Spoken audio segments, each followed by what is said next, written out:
Hi everybody, thank you for joining us. My name is Zach Zubo and I'm the director of the music program here at Queen's University of Charlotte. So excited for Arianna Roussis' senior recital and lecture. I did want to read off a little bit of information about our safety precautions that we've taken in order to present this concert. Each performer that you'll see is at least 6 feet from each other, and the small audience is seated at the back of the hall in the mezzanine level. As well as the distance from the stage, each of the audience members has completed and passed the COVID-19 symptom checker as part of our mitigation strategy to keep everyone safe here at Queens. Our performers will be removing their masks only while performing, and they will be speaking at the lectern also without their mask on. So, but in the movement of everybody on stage, they will put their masks back on while they're moving around. So. With that, I'd like to invite Arianna Roussis and Sam Tidro to the stage.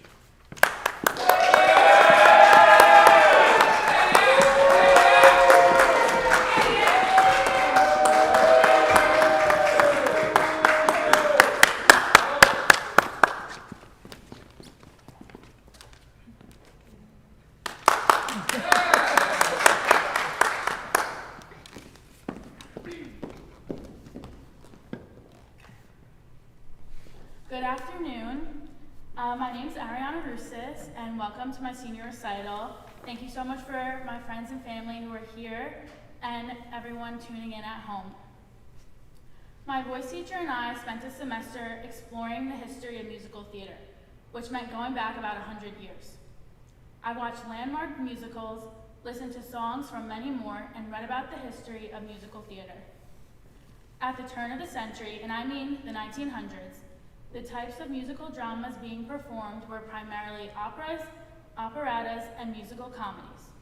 Operettas, meaning little opera, required classical singers and were the most popular at that time. Musical comedies were song and dance shows. Neither had stories that were particularly meaningful. The dialogue was mainly to get the audience from one musical or dance number to the next. Sometimes they stuck in a popular song of the time or a song from another show. Jerome Kern, a composer of musical comedy, and Oscar Hammerstein II, an operetta lyricist, wanted to create a type of musical drama that was different. They were influenced by a number of things, including the opera composer Verdi, who wanted librettos that ran straight through like a play. Kern and Hammerstein wanted a story that was told as seamlessly in original words, music, and dance. Also, they were influenced by the Verissimo opera composers of Italy, who wanted stories about real everyday people, not nobility, mythology, and such. Their collaboration resulted in Showboat, a musical drama that premiered in 1927. The story was about a boat carrying a troupe of performers up and down the Mississippi that stopped in towns along the way to perform. Julie, the female star, sings, "Can't Help Lovin' That Man."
began a new thread of serious musical theater.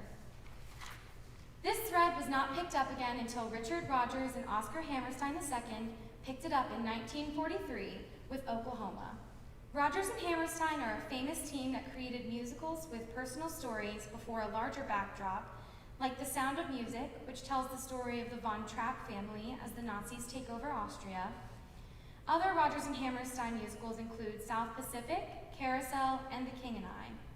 Another great team of what's called the Golden Age of Broadway is Ellen J. Lerner and Frederick Loewe, who created My Fair Lady, Brigadoon, and Camelot, among with other book musicals. A book musical has musical and dance numbers, but places a lot of emphasis on the play portion or dialogue to tell the story. Nellie Forbush is a naive young nurse who is stationed on an island in the South Pacific during World War II. Arianna is going to perform Nellie's first song, where she's describing herself. By the end of the musical, she has learned and grown a lot. This was another musical that dealt with racism. Then I will perform Guinevere's song to Lancelot after they declared their love for another in Camelot.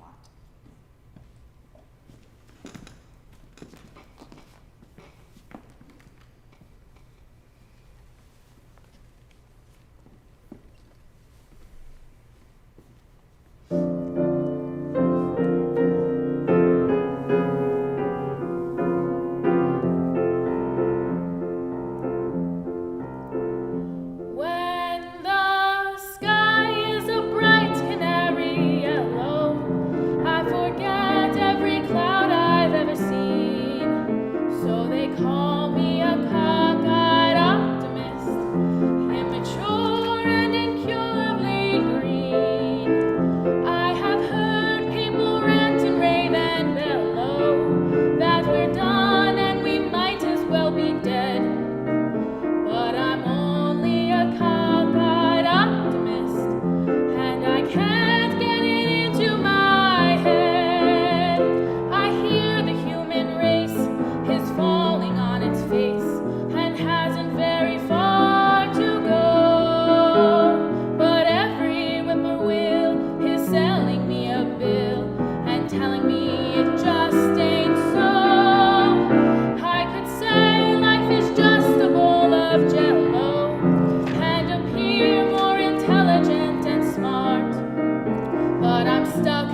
on Broadway. Among the notable ones are Fiddler on the Roof, West Side Story, and Hello, Dolly. In the late 1960s, we began to see musicals that were quite different. One of the first to take us in a new direction was Andrew Lloyd Webber's Jesus Christ Superstar, which the composer called a rock opera. An opera is a musical drama that is completely sung. Lloyd Webber also used the rock style of music rather than the more classical pop style of Rodgers and Loewe. In the next song, Mary Magdalene talks of her confusion about her feelings for Jesus.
musical theater grew wildly in popularity, which continued into the 21st. There were ensemble musicals and large-scale productions, every style of music from jazz to country, and many sources for the stories the creators told. New composers arrived on the scene like Stephen Sondheim, Stephen Schwartz, Jerry Herman and Jerry Bach, Maury Yeston, Jonathan Larson, Jason Robert Brown, and the list goes on and on. Ari and Connie decided to explore the sources of the stories. Literature has always been a source for productions that made it to the stage and or the screen. Victor Hugo's French historical novel, Les Miserables, has been the source of many films and TV miniseries, as well as musical. Lloyd Webber brought us one of the most popular musicals in The Phantom of the Opera, based on the French novel by Gaston Leroux. Jekyll and Hyde, the Gothic novella by Robert Louis Stevenson, has been used in many productions. Frank Wildhorn spent 12 years reworking his musical, transforming it from an ensemble musical to a full production complete with chorus. Someone Like You is sung by Lucy, a prostitute, in response to the kindness of Dr. Jekyll.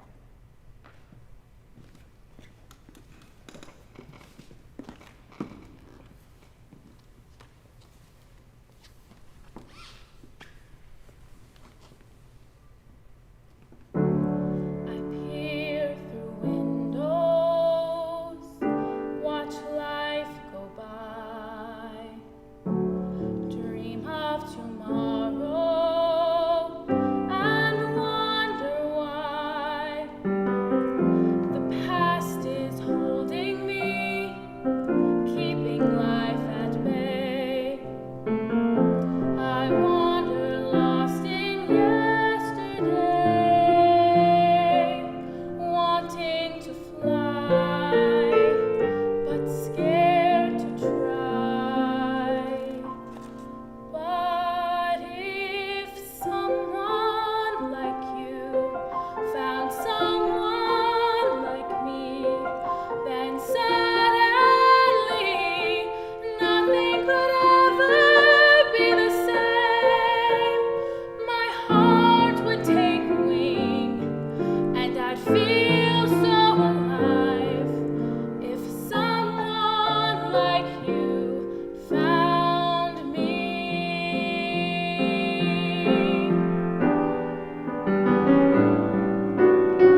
increasingly become a focus for musicals.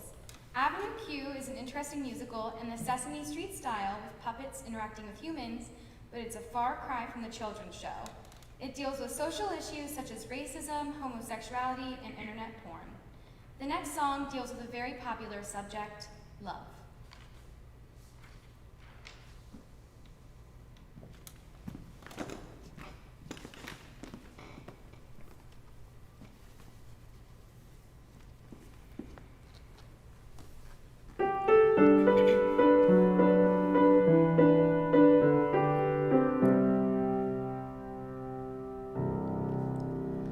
There's a fine, fine line between a lover and a friend. And there's a fine, fine line between reality and pretend. And you never know till you reach the top if it was worth the uphill climb. But there's a fine, fine line between love and a waste of time. There's a fine, fine line between a fairy tale and a lie. And there's a fine, fine line between your wonderful and goodbye. I guess if someone doesn't love you back, it isn't such a crime. But there's a fine, fine line between love and a waste of your time. And I don't have the time to waste on you anymore. I don't think that you even know what you're looking for. For my own sanity, I've got to close the door and walk away. Whoa.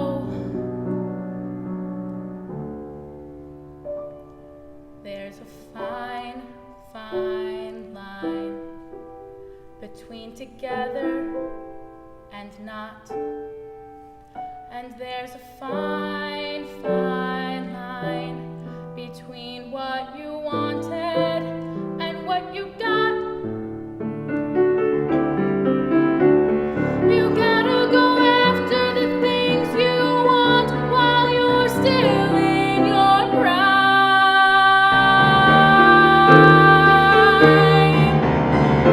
There's a fine, fine line between love and a waste of time.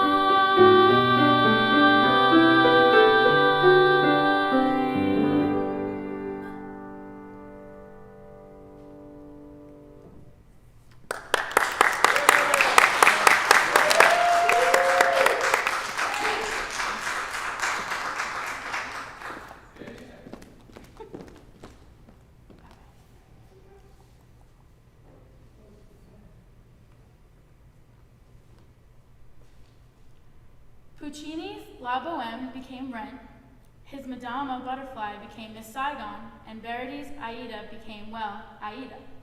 Musicals have come from the stage to Disney, animated musicals like Beauty and the Beast and The Lion King. History is a favorite part, as we see in Bonnie and Clyde and Hamilton. In Bonnie and Clyde, Bonnie and Blanche explain why they love their men. Then in Hamilton, Hamilton's wife responds to her husband making his affair public to save his political career by burning all the letters he wrote her to erase herself from history.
saved every letter you wrote me.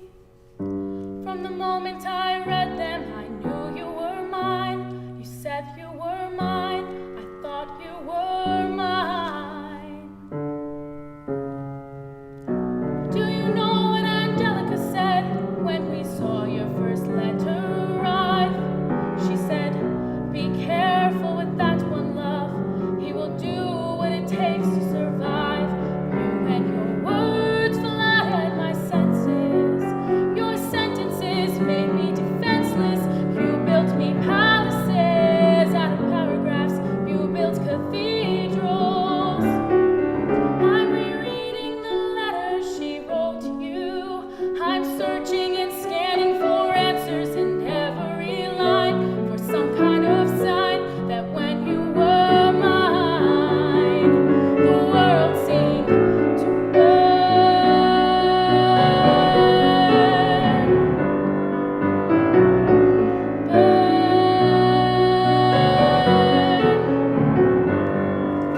She published the letters she wrote you. You told the whole world how you brought this girl into our bed, and clearing your name, you have ruined our lives. Do you know what Angelica said when she read what you'd done? She said, you have married an Icarus. He has flown too close to the sun. You and your words obsessed with your legacy. Your sentences border on senseless, and you are paranoid in every paragraph how they perceive you.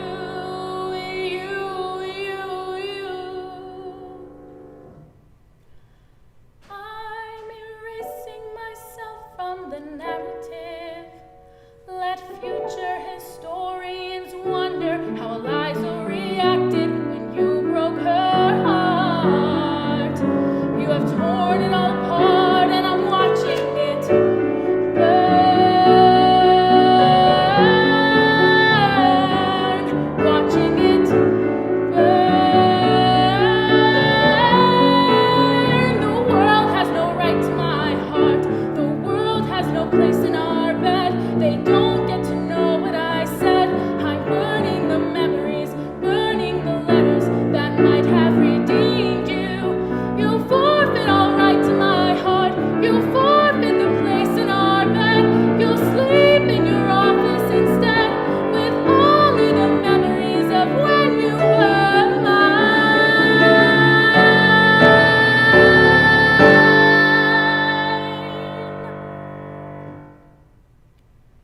I hope that you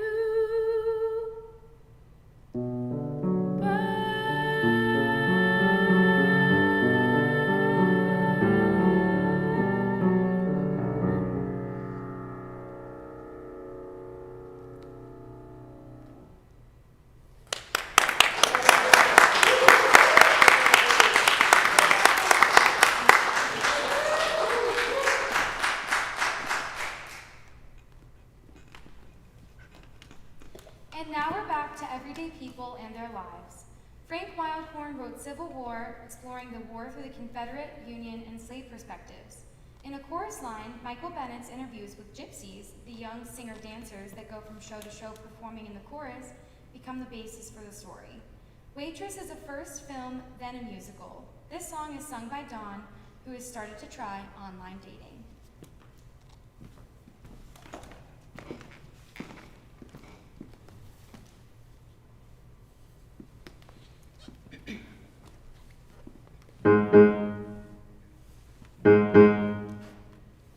I stick with real things, usually facts and figures. When information's in its place, I minimize the guessing game. Guess what? What? I don't like guessing games, or when I feel things before I know the feelings. How am I supposed to operate if I'm just tossed around by fate? Like on an unexpected date with a stranger who might talk too fast, or ask me questions about myself before I've decided that.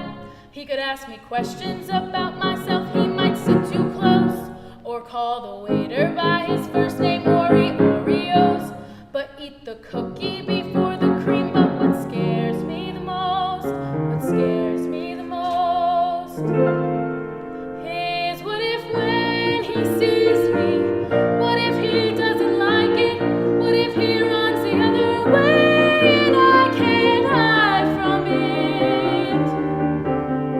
What happens then if when he knows me, he's only disappointed? I'm not prepared for that, I'm scared of breaking open. I couldn't live with that. So I'm just fine inside my shell-shaped mind. This way I get the best view, so that when he sees me, I want him to. Dawn, you know that if you just I'm not defensive, I'm simply being cautious. I can't miss reckless dating due to my miscalculating why. A certain suitor stands in line, you've seen in movies, most made for television. You cannot be too careful when it comes to sharing your life. I could end up a miserable wife. Sorry girls, but he could be criminal. Some sort of psychopath who escaped from an institution somewhere where they don't have girls. He could have masterminded some way to find me. He could be colorblind. How untrustworthy is that? He could be less than kind, or even worse, he could be very nice, have lovely eyes, and make me laugh, come out of hiding. What do I do with that? Oh God, what if when he sees me, I like him and he knows it? What if he opens up a door and I can't close it? What happens then if when he holds me, my heart is set in motion? I'm not prepared for that, I'm scared of breaking open. But still I can't help from hoping to find someone to talk to who likes the way I am. Someone who, when he sees me, wants to again.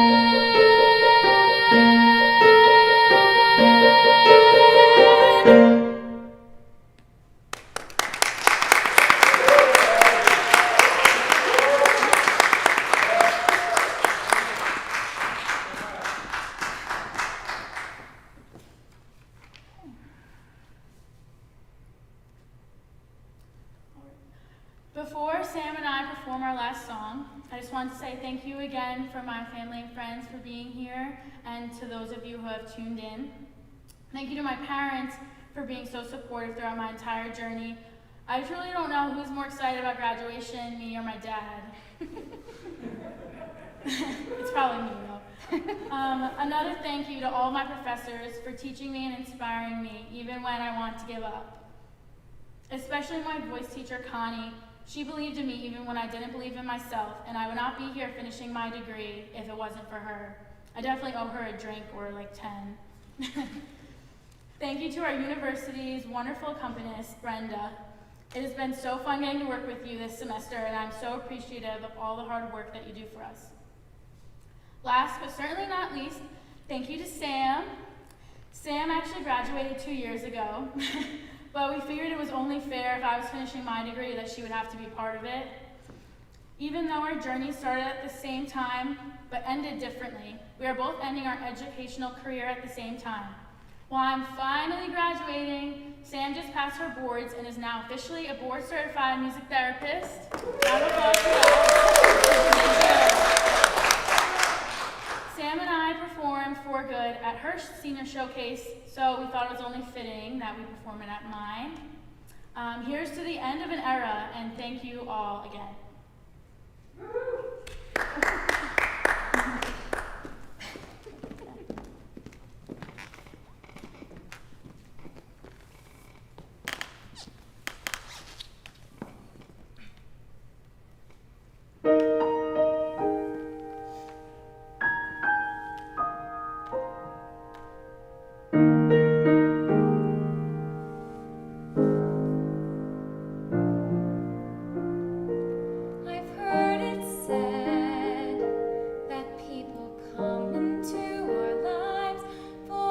reason, bringing something we must learn, and we are led to those who help us most to grow if we let them, and we help them in return.